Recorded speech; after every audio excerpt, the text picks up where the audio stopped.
Now for the third row, very similar to the second. So we chain 3 to begin, and that counts as our first double crochet. We turn the work, we do 2 more double crochet into that gap.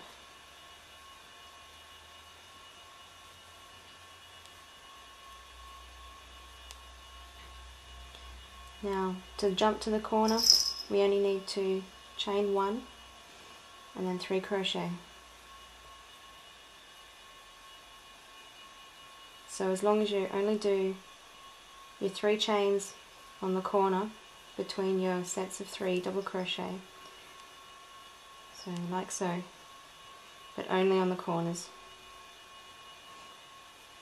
and then 1 chain separating the clusters when it's not a corner.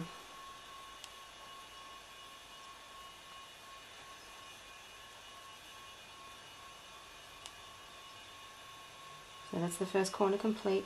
We're going to chain 1 and then into the next gap. We're just going to continue that all the way around. So you can skip the video if you like. I'm going to do this quite slowly so you can see what I'm doing. The excellent thing about granny squares is they can be quite small or they can be quite big. You can make an entire granny square blanket out of one massive square. You just keep doing more and more rows, just like this. Or you can join a whole lot of smaller squares together. They can be solid colours, or they can be multicoloured, which I'll show you how to do later.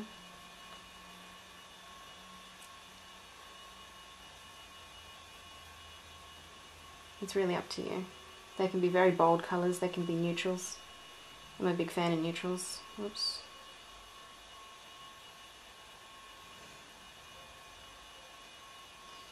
Okay, whoa, that's a bit messy. Into the next gap.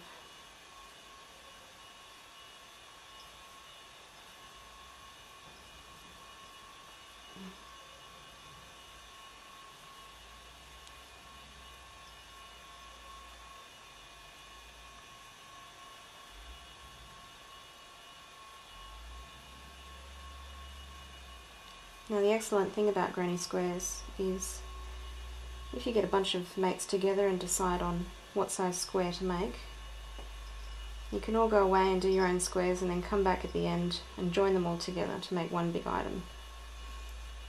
That's the appeal for me. I'm not a huge fan of granny squares normally.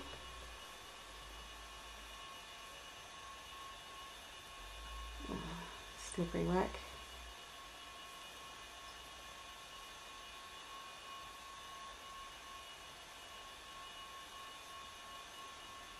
So of course the more rows you do, the longer each row gets.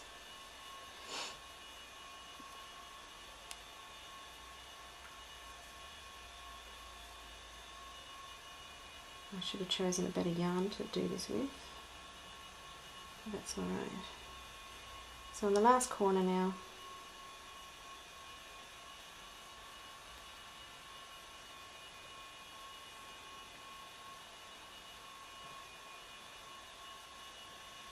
oh, missed. So chain 3.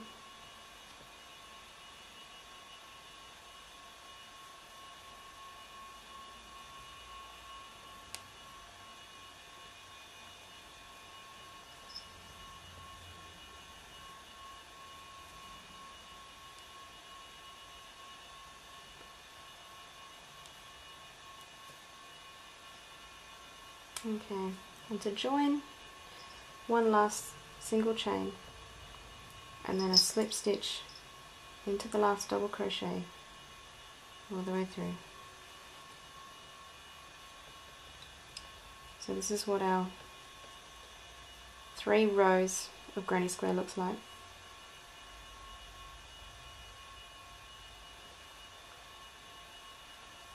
Now normally a granny square will be about 4 or 5 rows. Depends on how thick your yarn is as well. If you've got really thin yarn, you could do 10 rows and it might be the same as using thick yarn that's only 3 or 4 rows. It really depends on your project. But for following rows, pretty much just do the same thing until you feel comfortable with the size of your granny square.